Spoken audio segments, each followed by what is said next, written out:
Olá, inscritos! Como é que vocês estão? Estamos começando aqui mais um episódio aqui no nosso canal da nossa série de exposições do Evangelho segundo escreveu Marcos. Este já é o terceiro episódio.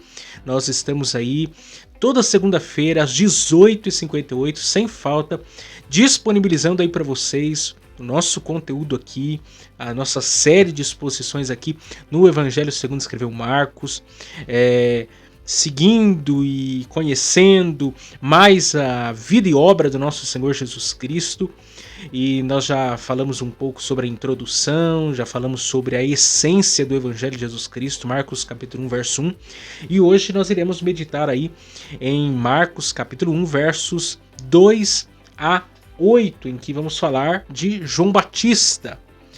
João Batista, esse que é um dos personagens mais importantes do Novo Testamento, e que também foi o precursor do ministério de Jesus, e que de maneira bem sugestiva eu coloquei aí o título João Batista, o pregador das flores e dos espinhos também, né? João Batista entre flores e espinhos, né? Esse que é o pregador que antecipou, né? Que preparou o caminho para a chegada do pregador dos pregadores, que é o nosso Senhor Jesus Cristo.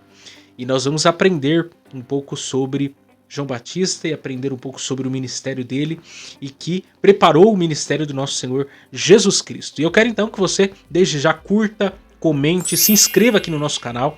A nossa meta, quando nós iniciamos essa nova série, essa nova temporada aí de série que nós estamos aqui expondo o Evangelho de Marcos, eu desafiei vocês que eu quero chegar aí a 1000 inscritos. 1000 inscritos, e nós estamos aí com 231 inscritos, e eu quero chegar aí com a ajuda de vocês a 1000 inscritos. Então você basta aí se inscrever no canal, e para receber todas as nossas notificações, todos os nossos vídeos, você precisa ativar o sininho. Se você não ativa o sininho, você não consegue receber aí a notificação daquilo que nós temos produzido. Então se inscreva no canal e ative o sininho para você ficar a par de tudo aquilo que nós temos produzido aqui. Mas sem perder tempo, então vamos rodar aí a nossa vinheta e nós voltamos já já.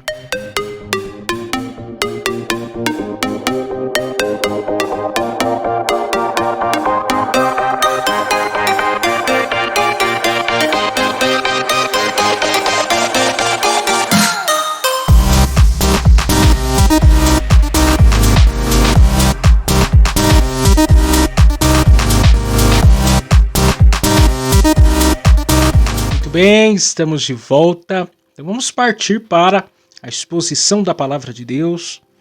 Nós já meditamos aqui, vocês que ainda não acompanharam nenhuma de nossas mensagens aqui na nossa série no Evangelho segundo escreveu Marcos. Tem uma playlist aqui no nosso canal e você pode aí conferir Marcos, o Evangelho do Cristo vitorioso, né? De Jesus como servo vitorioso. E nós já fizemos aí uma exposição sobre a introdução do Evangelho de Marcos, conhecendo o Evangelho de Marcos. A última mensagem falamos sobre a essência do Evangelho de Jesus Cristo. E hoje nós iremos meditar sobre João Batista, o pregador das flores e dos espinhos também. João Batista, pregador das flores e dos espinhos também. E para isso nós vamos meditar aí no Evangelho de Marcos, capítulo 1, os versos de número 1 a 8, que nos diz assim: Princípio do Evangelho de Jesus Cristo, Filho de Deus. Como está escrito no profeta Isaías: Eis que eu envio o meu anjo ante a tua face, o qual preparará o teu caminho diante de ti. Voz do que clama no deserto: Preparai o caminho do Senhor, endireitai as suas veredas. Apareceu João batizando no deserto e pregando o batismo de arrependimento para a remissão de pecados. E toda a província da Judéia e todos os habitantes de Jerusalém iam ter com ele, e todos eram batizados por ele no Rio Jordão, confessando os seus pecados. E João andava vestido de pelos de camelo, com um cinto de couro em redor de seus lombos, e comia gafanhotos e mel silvestre. E pregava dizendo: Após mim vem aquele que é mais forte do que eu, do qual não sou digno de, abaixando-me, desatar a correia das sandálias. Eu em verdade tenho vos batizado com água. Ele, porém, vos batizará com o Espírito Santo. Ele, porém, vos batizará com o Espírito Santo. Nós estamos vivendo dias em que os pregadores, de certa maneira, são bem quistos pelas pessoas, na sociedade como um todo, seja da classe baixa ou da classe alta. De modo que muitos têm sido tratados como até mesmo celebridades, como artistas, como membros de uma cultura pop, né? Uma cultura que aplaude esses homens. Alguns são grandes influencers nas redes sociais, outros são benquistos entre os círculos políticos, outros são bem requisitados entre os artistas, né, os famosos como um todo. E isso tem até mesmo trazido uma ideia sobre o que vem a ser um pregador, um pastor, um pouco diferente daquilo que a palavra de Deus nos apresenta, né? Um pouco diferente daquilo que as Escrituras nos apresentam quando nós pensamos sobre o que era um pregador segundo a palavra de Deus. Porque a bem da verdade é que os pregadores nas Escrituras não eram tão importantes assim, ou tão famosos assim, ou tão requisitados assim. Você pega, por exemplo, Moisés. Moisés era gago. Elias, né, que orou e fogo do céu caiu, era chamado por Acabe e Jezabel como o perturbador de Israel, né? Chamado de perturbador de Israel. Quando nós pensamos, por exemplo, em Micaías, né, aquele profeta que se posicionou contra Acabe, inclusive, ele não era muito bem quisto. Ele era o antipopular. Alguém ainda chegava a dizer assim, não, ele só profetiza aquilo que é ruim. Ele não fala aquilo que eu quero ouvir. Ele é desagradável. Então, quando nós pensamos nos pregadores da palavra de Deus, eles são diferentes dos pregadores dos dias atuais. Isaías, por exemplo, é chamado de, ele mesmo se diz, homem de lábios impuros. Jeremias diz que ninguém dava crédito à sua pregação, né? Então, por que nós estamos vivendo nesse contrassenso? E daí a gente começa a se questionar, será que é porque nós estamos diante de pregadores fiéis à palavra de Deus ou pregadores convenientes à cultura vigente?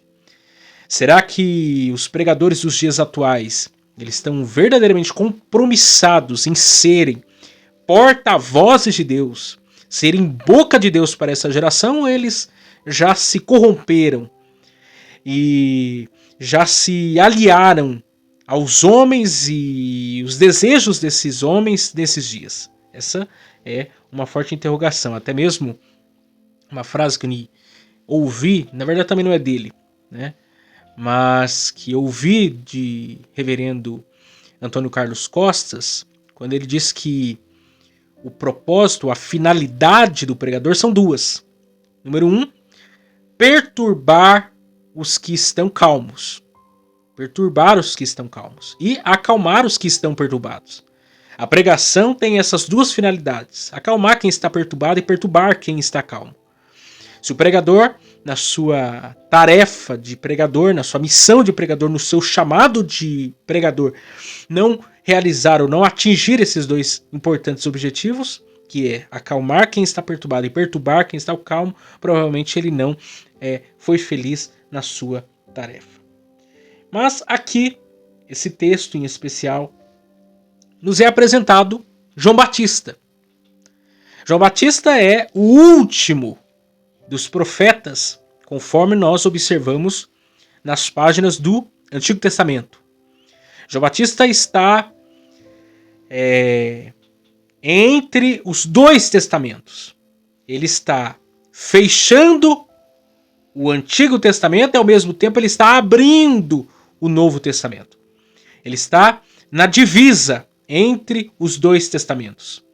Malaquias, que fecha as cortinas do Antigo Testamento, profetizou acerca de João Batista. E o Novo Testamento, por meio de Marcos, Mateus, Lucas e João, vem nos falar de João Batista, quando dá início ao seu ministério de forma antecipada ao ministério de Jesus. Então ele está nessa linha que corta o Antigo e o Novo Testamento, essa fronteira entre o Antigo e o Novo Testamento, né, como esse importante pregador. E João Marcos aqui, ele nos apresenta, nos versículos 2 e 3,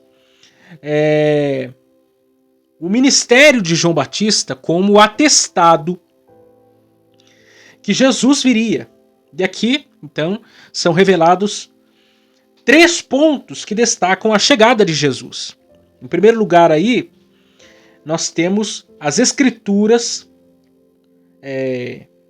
como esse atestado que Jesus viria. Porque aqui, todo o Antigo Testamento, as Escrituras daquele momento histórico, falavam de Jesus. Durante toda a narrativa do Antigo Testamento, havia um assunto, havia um fio condutor. Qual é esse fio condutor? Falar de Jesus. A Bíblia, ela trata de muitos assuntos, mas em tese, as Escrituras são monotemáticas, ou monotemática. Isto é, ela tem a finalidade última de revelar a pessoa de Jesus Cristo. Revelar o nosso Senhor e Salvador Jesus Cristo. Esse é o propósito final das Escrituras. Esse livro não está preocupado com ciência, com filosofia, não está preocupado com economia, não está preocupado com família ou qualquer outro assunto em particular. Ele está preocupado em revelar-nos a pessoa de Jesus Cristo, o Verbo que se fez carne. Segundo, os profetas atestavam a chegada de Jesus. Aqui, verso 2 e 3, diz: como está escrito no profeta Isaías, eis que eu envio o meu anjo ante a tua face, o qual preparará o teu caminho diante de ti. Vós, o que clama no deserto, preparai o caminho do Senhor e direitai as suas veredas. Ou seja, João Marcos aqui, ele cita o nome de Isaías, né? Mas ele começa citando as palavras do profeta Malaquias. Então, tanto o profeta Isaías como o profeta Malaquias estão representados nessa fala aqui. Isto prova que os profetas que Deus levantou durante todo o Antigo Testamento tinham por propósito anunciar a chegada do Messias. Tinham como propósito dizer aquilo que aconteceria. Pense bem, Isaías 700 anos antes de Cristo, Malaquias 400 anos antes de Cristo, e já estavam falando de Jesus Cristo. Isaías dá detalhes sobre o nascimento virginal, o local de nascimento e tantos outros atributos e características que acontecem no ministério de Jesus Cristo. Ou seja, desde o Antigo Testamento, Deus já estava preparando o caminho, Deus já estava preparando a história e os acontecimentos que viriam para dizer: Jesus virá. O Verbo se fará carne, o cumprimento dessas promessas um dia acontecerá. E só quem de fato tinha acesso aos profetas, às escrituras naquele momento, poderiam provar, poderiam observar o que estava acontecendo e de fato dizerem: isto é o cumprimento das promessas. Isso que está acontecendo porque foi prometido por Jesus, foi prometido por Deus, sua palavra está se concretizando na pessoa e obra de Jesus. Terceiro, o ministério de João Batista atestava a chegada de Jesus, né? Nós observamos aqui o texto que viria uma voz, a voz do que clama no deserto, prepararia o caminho, prepararia o momento em que Jesus se levantaria como o grande salvador do mundo. Ainda, reverendo Augusto Nicodemos, ele chega a dizer as seguintes palavras: esse era um procedimento muito comum naquela época. Quando um rei se dirigia a uma cidade, ele enviava um mensageiro à sua frente, um emissário com delegação de poderes para remover todas as dificuldades do caminho do rei. a fim de que este pudesse chegar com tranquilidade, sem empecilhos burocráticos, diplomáticos ou de qualquer outra natureza. Ou seja, João Batista aqui estava pavimentando o caminho, estava facilitando as coisas para a chegada de Jesus. Como um diplomata, ele estava preparando o coração das pessoas, preparando o coração do povo de Deus naqueles dias para a chegada do Messias. Ele não estava ali para falar de si mesmo, ele estava ali para falar daquele que viria após ele, do qual ele mesmo vai dizer que não era digno de, abaixando-se, desatar as correias de suas sandálias. Ou seja, ele estava ali preparando o caminho para a chegada daquele que era maior do que ele, ou seja, Jesus Cristo. Mas a pergunta então que nós temos que, a partir daí, nos fazer é: quem era João Batista? Afinal de contas, quem era esse homem?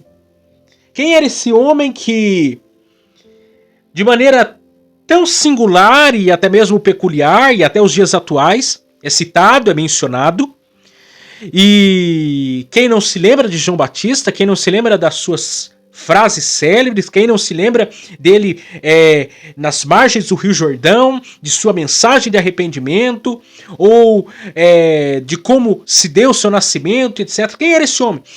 É um homem que nós temos muito a falar, mas que nós precisamos conhecer mais de fato, porque as lições que João Batista tem para nós são muito relevantes, são muito importantes.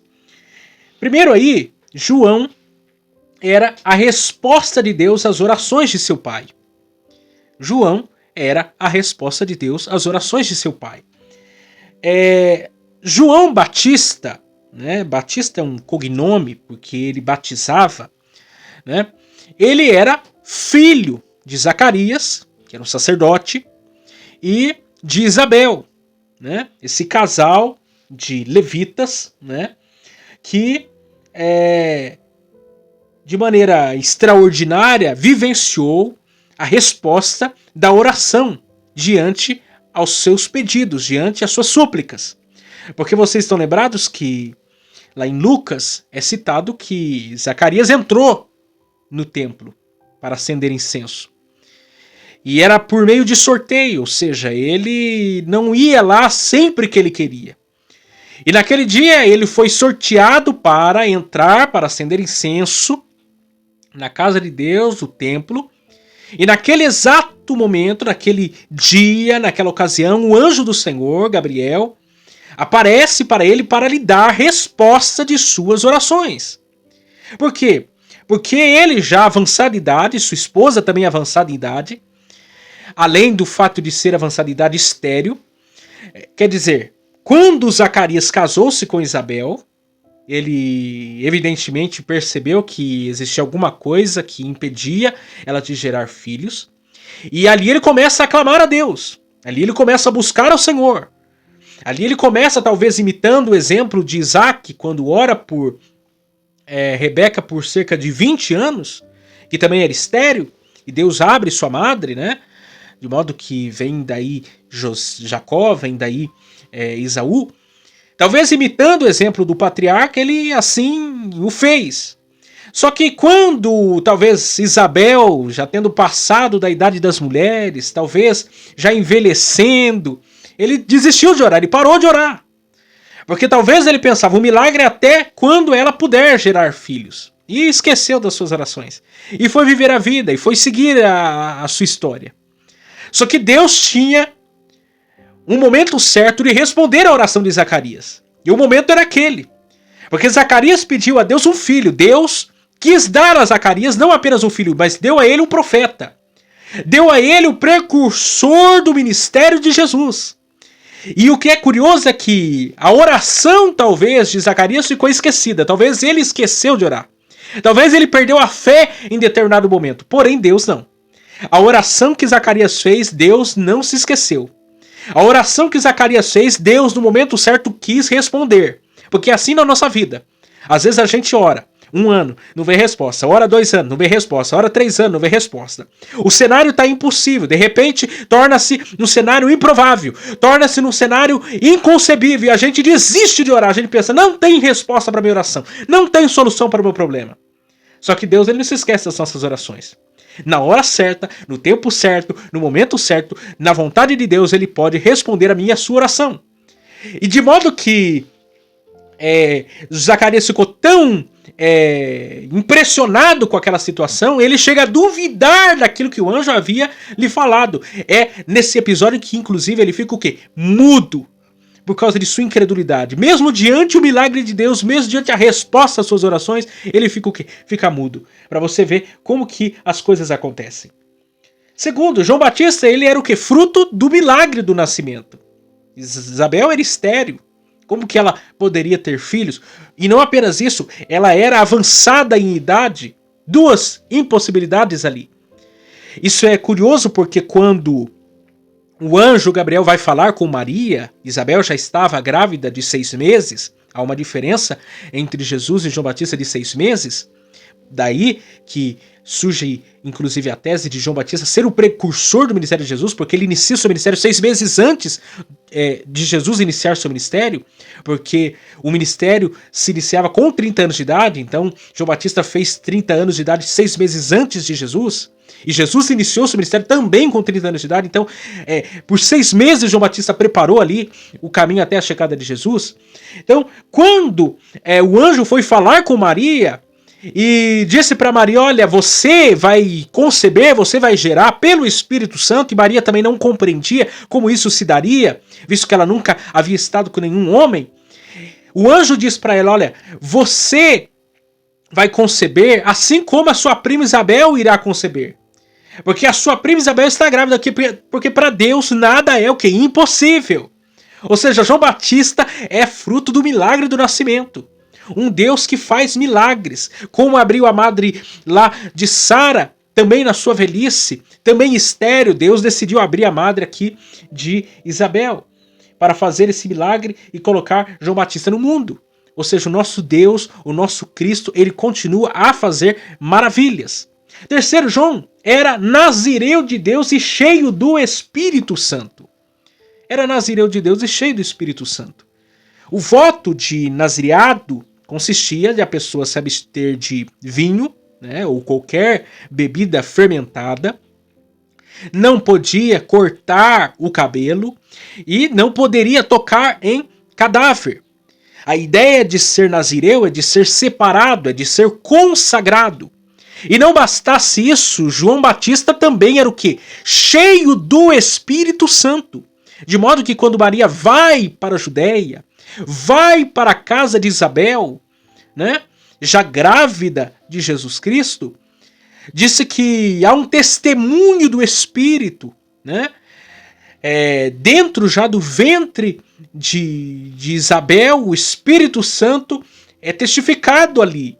E elas são cheias do Espírito Santo. Por quê? Porque se identificam que Maria carregando no seu ventre o Salvador do mundo. E João Batista, que alguns vão dizer que já era pentecostal desde o ventre, salta, se alegra, há um mover do Espírito Santo.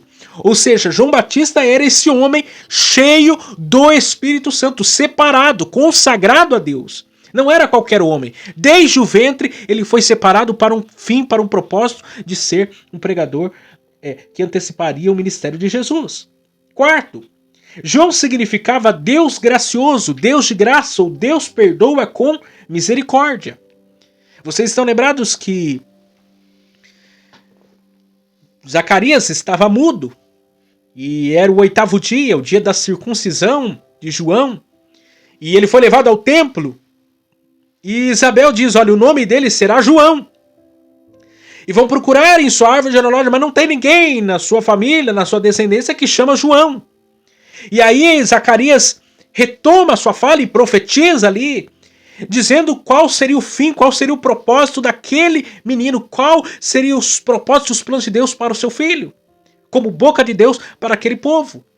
Porque a verdade é que João Batista significa Deus gracioso, Deus perdoa com misericórdia, ou Deus de graça. Por quê? Porque João Batista era aquele que anunciaria o início de uma nova era, de um novo concerto em Cristo Jesus. Ele estava pregando um evangelho que apontava para aquele que trazia a graça de Deus, pela remissão do pecado de todo o povo, pelo seu sangue, Jesus Cristo. Anunciar Jesus, anunciar o evangelho e anunciar graça. É anunciar misericórdia para o mundo. João Batista vem como esse símbolo. E vocês sabem que o nome tem muita relação com o propósito, os votos que os pais davam para os filhos. Ou seja, João Batista carregava em sua identidade, em seu nome, o plano de Deus para a humanidade dali para frente. Olha que coisa extraordinária. Quinto, João era filho de pais piedosos, Zacarias e Isabel. Quando nós lemos lá, deixe-me ler aqui, Lucas capítulo de número 1, verso de número 5 e 6 diz: Existiu no tempo de Herodes, rei da Judéia, um sacerdote chamado Zacarias, da ordem de Abias, e cuja mulher era das filhas de Arão. O nome dela era Isabel. E eram justos, e eram ambos justos perante Deus, vivendo irrepreensivelmente todos os mandamentos e preceitos do Senhor. Ou seja, essa família aqui, a família de João Batista, a qual Deus escolheu para que João nascesse, era de um povo, era de homens, de mulheres piedosos. Tanto Zacarias quanto Isabel eram homens piedosos, era uma família de piedosos. De gente crente, de gente que tinha propósito de vida, de gente que sabia qual eram os seus propósitos na terra. Eram cheios do Espírito Santo. E como isso é importante nos nossos dias, um casal que preze por ter uma vida cheia do Espírito Santo para imprimir isso na vida dos seus filhos e para impactar as próximas gerações. Afinal de contas, o avivamento começa dentro de casa. O avivamento começa na família. E João Batista nasceu no seio dessa família de gente crente, de gente diferenciada, de gente cheia do Espírito Santo, de gente que fazia diferença nos seus dias. Em sexto lugar, João cresceu nos desertos da Judéia. Diferente de Jesus, que nós temos o episódio do seu nascimento, depois Lucas relata um episódio da adolescência de Jesus e depois só aparece ele com 30 anos de idade. João Batista não, João Batista nós temos o relato da sua infância e depois somente o relato já da sua vida adulta, com 30 anos de idade, quando ele dá início ao seu ministério. Ou seja, nós não sabemos de fato o que acontece nesse lapso de tempo em que envolve a sua infância, adolescência e juventude. Mas o que sabemos é que ele cresceu nos desertos da Judéia. Provavelmente seus pais, após a morte de seus pais, que já eram idosos, vale lembrar, ele que, se fosse seguir a profissão do pai, seria sacerdote, trabalharia no templo. Ele, vendo a corrupção daqueles dias, vendo a apostasia daqueles dias, tanto no cenário político quanto no cenário religioso, ele se recolhe para os desertos. Ele cresce nos desertos. E Deus levanta ele posteriormente no deserto para fazer uma grande obra, para preparar o caminho de Jesus, para pregar a mensagem do reino de Deus, para pregar sobre o arrependimento. Então, nós temos João Batista aí, depois aparecendo às margens do Rio Jordão, depois de todo esse tempo de vida reclusa, ele aparecendo no cenário para ser o precursor do ministério de Jesus. Então veja bem, depois de 30 anos do anonimato, dá início, então, o ministério de João Batista, que é um ministério curto, é um ministério extremamente curto, mas extremamente impactante, porque às vezes nós achamos que uma pessoa que tem um ministério de 50 anos, ele é mais importante daquele que tem um ministério de 1 ano, 6 meses, 3 meses, 1 mês. Mas a verdade é que, quando eu olho para as escrituras, vamos pegar o caso de Ageu. Ageu tem um ministério de 4 meses. E teve um ministério muito eficaz. Nós temos, por exemplo, Jeremias, que tem um ministério de 40 anos. Ou Isaías, mais de 50 anos de ministério. Mas nós temos aqui João Batista, inicia o seu ministério com 30 anos de idade e morre muito precocemente, depois de ter confrontado a Filipe, confrontar Herodes, aliás, que havia ficado com a mulher de Filipe, seu irmão. Ele morre antes de Jesus. Ou seja, Jesus teve um ministério de 3 anos e meio. João Batista teve metade disso, ou menos da metade disso. E nem por isso João Batista era menos importante, o seu ministério foi menos importante do que qualquer outro levantado. Então vamos observar aqui algumas coisas, né? Fazer algumas considerações. Primeiro, o contexto a qual João iniciou o seu ministério. Quando nós vamos lá para o Evangelho de Lucas, no capítulo 3, versos 1 e 2, diz assim: E no ano 15 do império de Tibério César, sendo Pôncio Pilatos governador da Judéia, e Herodes tetrarca da Galiléia, e seu irmão Filipe, tetrarca da Itureia e da província de Traconíades, e Lisânias, tetrarca de Abilene, sendo Anás e Caifás sumos sacerdotes, veio no deserto a palavra de Deus a João, filho de Zacarias. Então veja bem, nesses dois versos, e Lucas sempre muito mais rico em detalhes do que os demais evangelistas, né, demais autores dos evangelhos, ele nos apresenta 7 nomes, 5 políticos e 2 religiosos. E ele nos apresenta aqui um cenário mundial como nos apresenta um cenário regional. Por exemplo, no cenário mundial ele diz que Tibério César, né, no ano 15 de Tibério César, isto é, já havia 15 anos que Tibério César estava ocupando o posto de imperador do mundo, né, de líder do mundo, do Império Romano daqueles dias. Lembrando que Tibério César é o segundo imperador romano, né? Ele era filho adotivo de César Augusto, né? E ele começa a liderar o mundo, ou seja, aqui Lucas está nos apresentando qual é o contexto mundial daqueles dias. Quem está governando o mundo daqueles dias, ou seja, Tibério César.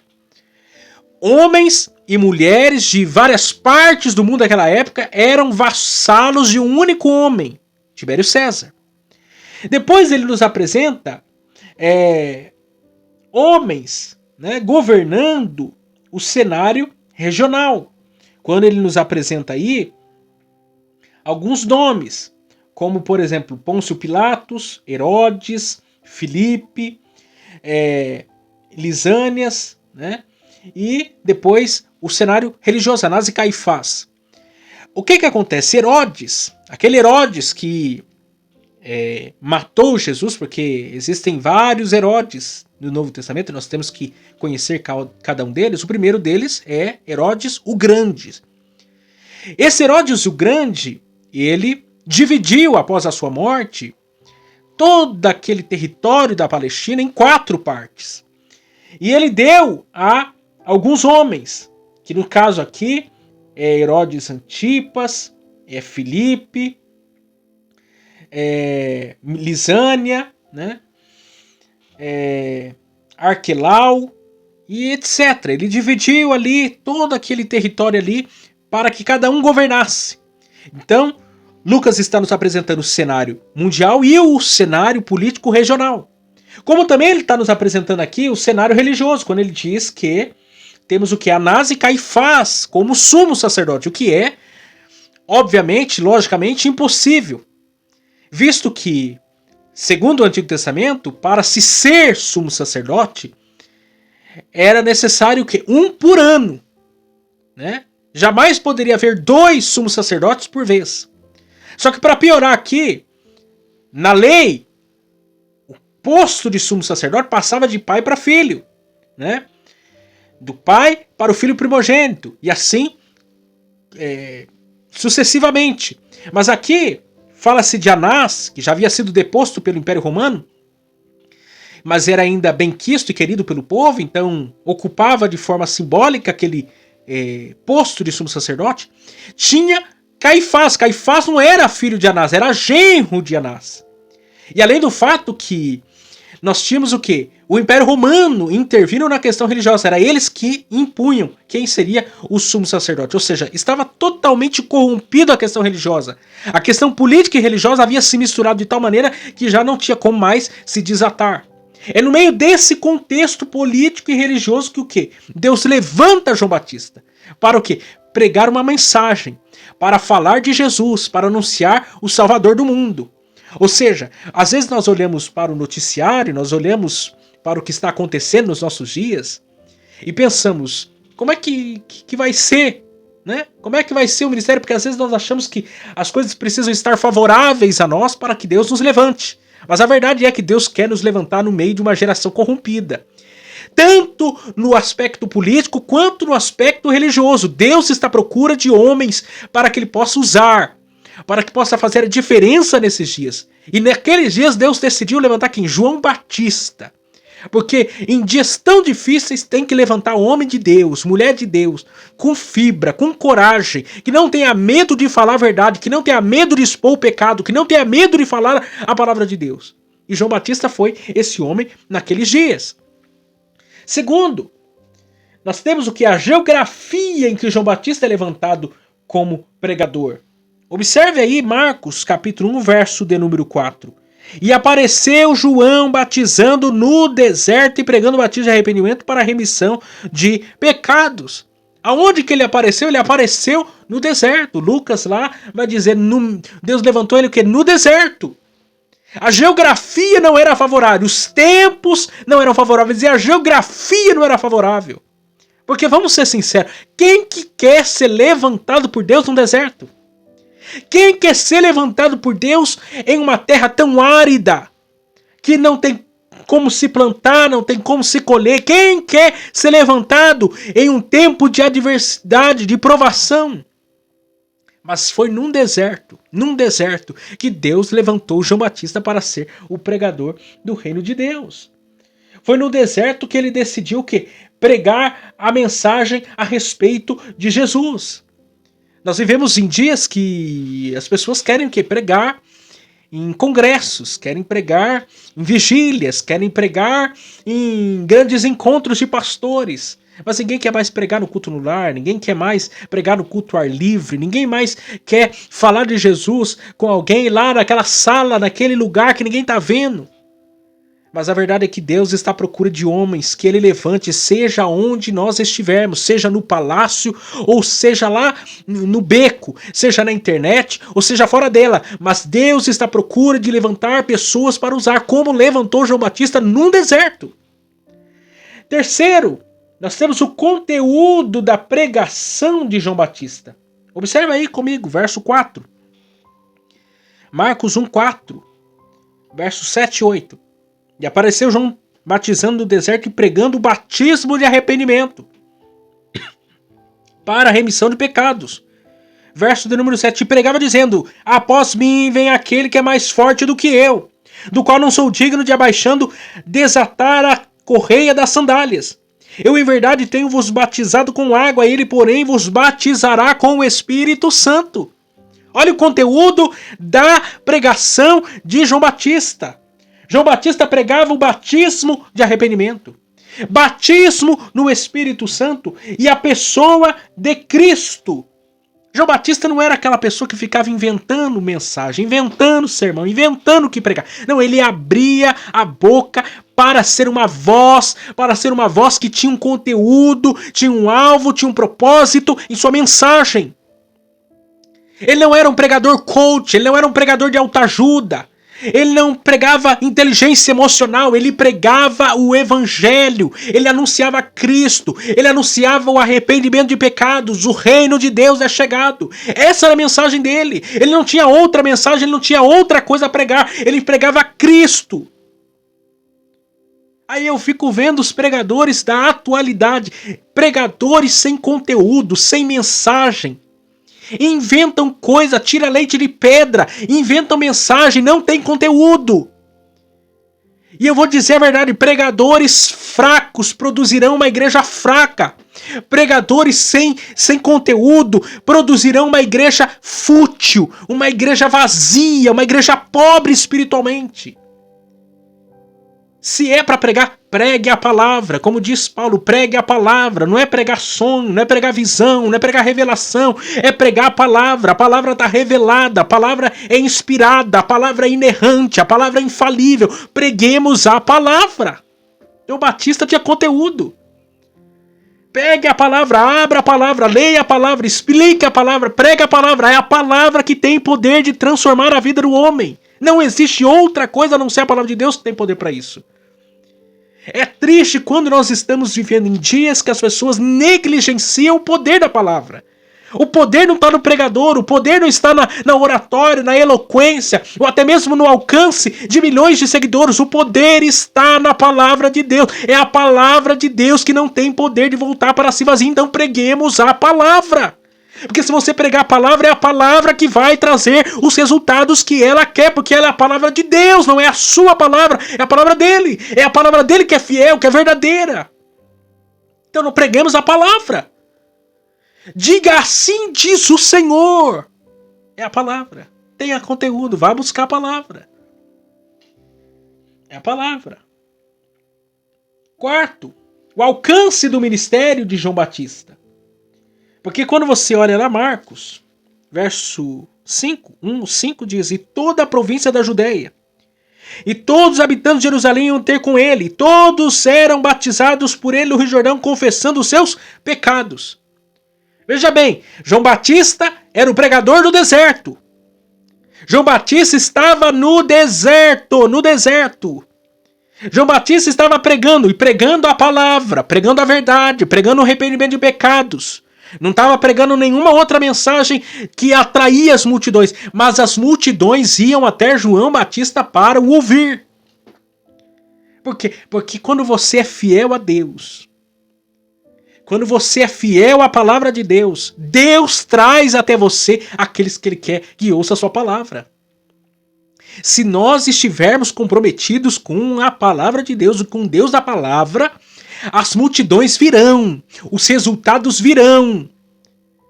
Não importa o cenário. Alguém pensa, estou numa congregação no meio do mato. Se Deus quiser produzir um avivamento lá naquele lugar, Ele vai trazer as pessoas para lá. Fique tranquilo.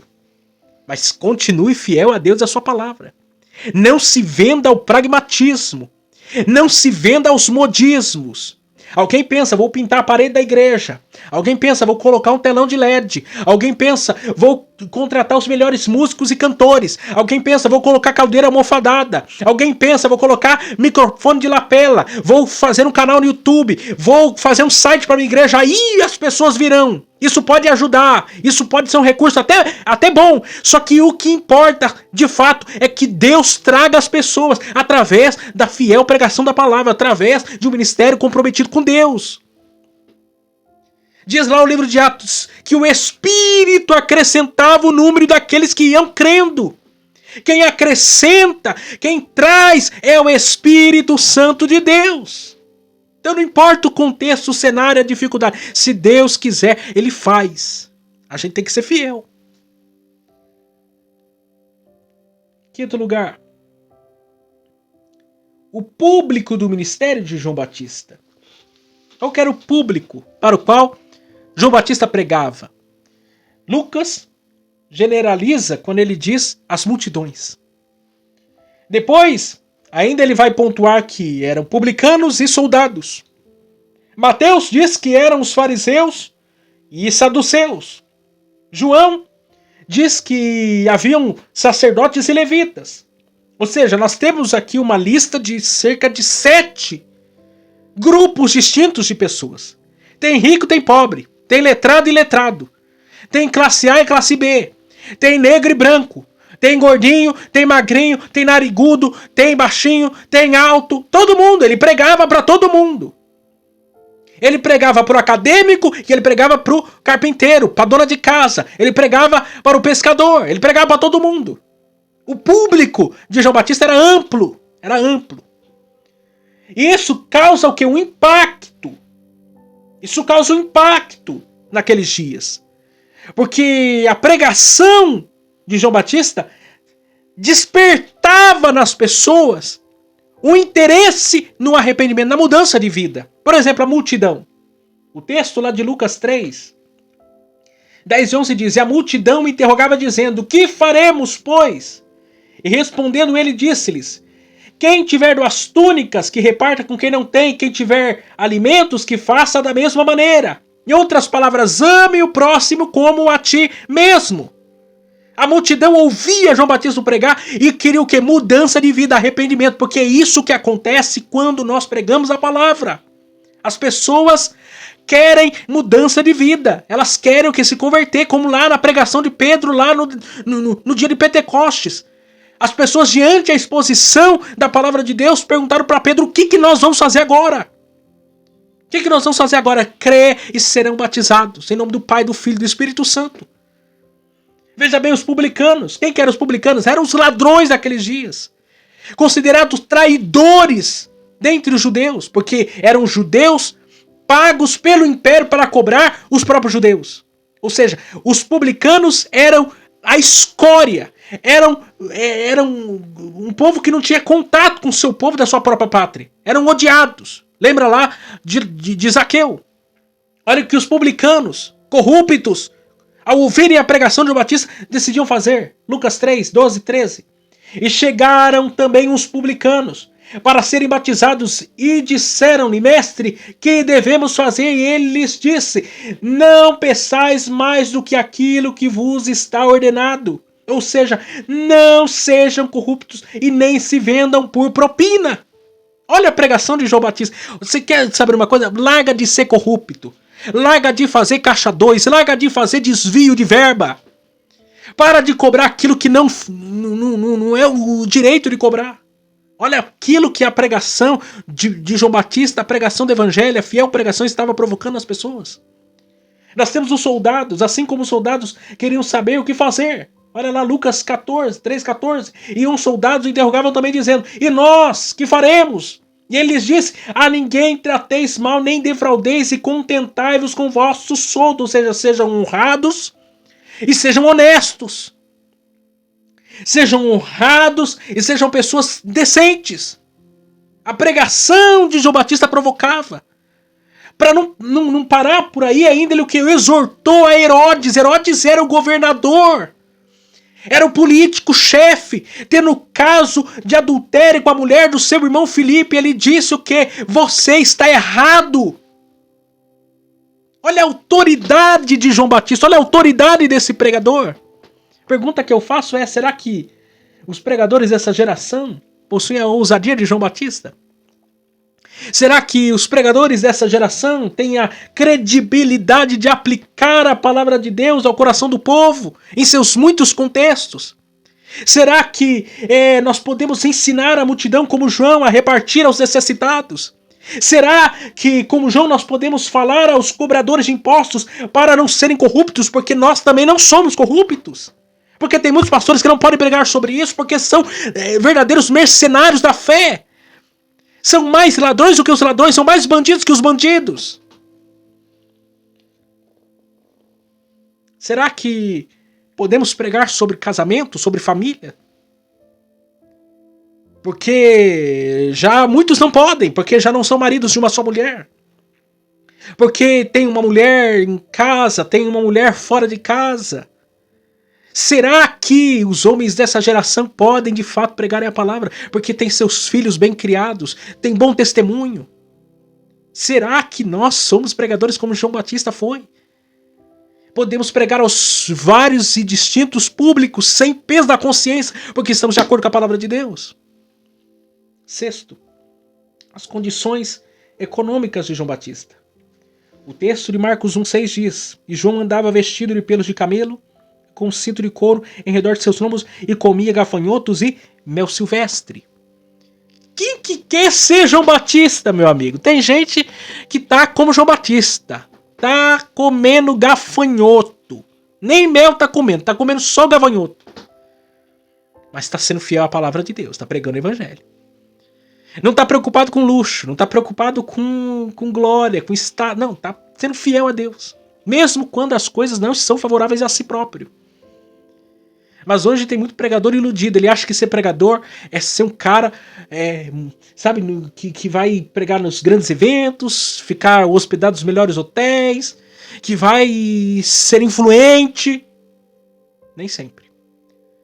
A maioria dos pastores desse país, como fora dele, são pastores de comunidades de 50 a 100 pessoas. Que precisam de cesta básica para viver. E a teologia que tem sido pregada hoje é o seguinte, olha, é a teologia da prosperidade. É o carro zero, é a casa própria, é a viagem para o exterior, é o status. Mas João Batista não tinha nada disso. João Batista estava em oposição a essa teologia. João Batista estava em oposição a essa mensagem pregada por aí. Estava confrontando aquele povo ao arrependimento. Mas será que nós queremos assumir? Será que a gente, né, vai querer se pôr nessa posição tão simples aqui, como João Batista, mas ser fiel? É complicado. Esse era o ministério de João Batista. Esse é o ministério de um homem que veio preparar o caminho para a chegada de Jesus. É um homem que se humilhava, que dizia, olha, eu não sou digno de abaixando-me desatar a correia das sandálias. Existe um que é maior do que eu, é mais forte do que eu, é mais poderoso do que eu, é Jesus. Diante a sublimidade, Paulo diz, eu reputo tudo por perda pela sublimidade do conhecimento de Cristo, do Evangelho de Cristo. Eu coloco tudo a perder para pregar e anunciar a Cristo. Se nós entendermos isso, nós vamos ser verdadeiramente bons pregadores. Nós seremos pregadores que farão a diferença nesses últimos dias, compromissados com a fiel palavra de Deus, que é poderosa em si mesma para fazer coisas extraordinárias. Nós temos que buscar bons exemplos. Ainda Paulo escrevendo a Timóteo diz, sofre as aflições de Cristo. Deixa eu ler com vocês. Timóteo, e concluo aqui. Timóteo, capítulo, última carta de Paulo a Timóteo. Paulo escreve algo a Timóteo que serve para nós. Capítulo de número 4. Verso 5 diz, mas tu, dizendo a Timóteo, sê sóbrio em tudo, sofre as aflições, faze a obra de um evangelista, cumpre o teu ministério. Em outras palavras, Timóteo, sê fiel. Mesmo que isso custe a sua vida, mas ser fiel, ser um bom obreiro. Não abrir mão do evangelho, não abrir mão da verdade do evangelho, da simplicidade do evangelho, mas seja fiel. João Batista é o exemplo para nós, um mártir por não negociar uma verdade bíblica. João Batista é aquele pregador que, por causa da mensagem a respeito do adultério, ele preferiu perder a cabeça a negociar uma verdade bíblica. Será que nós, pregadores, estamos dispostos a negociar ou até mesmo renunciar à nossa própria existência para pregarmos a palavra de Deus com fidelidade? Ou será que nós estamos nos prostituindo, estamos adulterando a palavra de Deus e manipulando a palavra de Deus para o nosso próprio querer e para agradar A, B, C ou D? João Batista perdeu a cabeça, mas foi fiel à palavra de Deus. Que nós busquemos esse exemplo. Que nós venhamos buscar nisso a finalidade última da nossa existência, anunciar a palavra de Deus, o evangelho do nosso Cristo. E não negociar a palavra de Deus, ser um pregador das flores e dos espinhos também. Ser um pregador fiel a Deus e a sua palavra. Não negociar a palavra de Deus, custe o que custar. Custe o que custar. Que Deus venha abrir o nosso entendimento e aplicar essa palavra no nosso coração. Semana que vem nós estaremos de volta e iremos meditar sobre o batismo, que configura-se o início do ministério de Jesus Cristo. Nós vamos meditar em Marcos capítulo 1, versos 9 a 11. Então, segunda-feira que vem, às 18h58, nós temos um encontro marcado para dar seguimento à nossa série de exposições. Então, aproveite, curta, comente, se inscreva e compartilhe essa mensagem com outras pessoas. Você que nos acompanha até agora, compartilhe essa mensagem com mais pessoas que precisam igualmente ouvir essa palavra. Deus abençoe vocês e até semana que vem.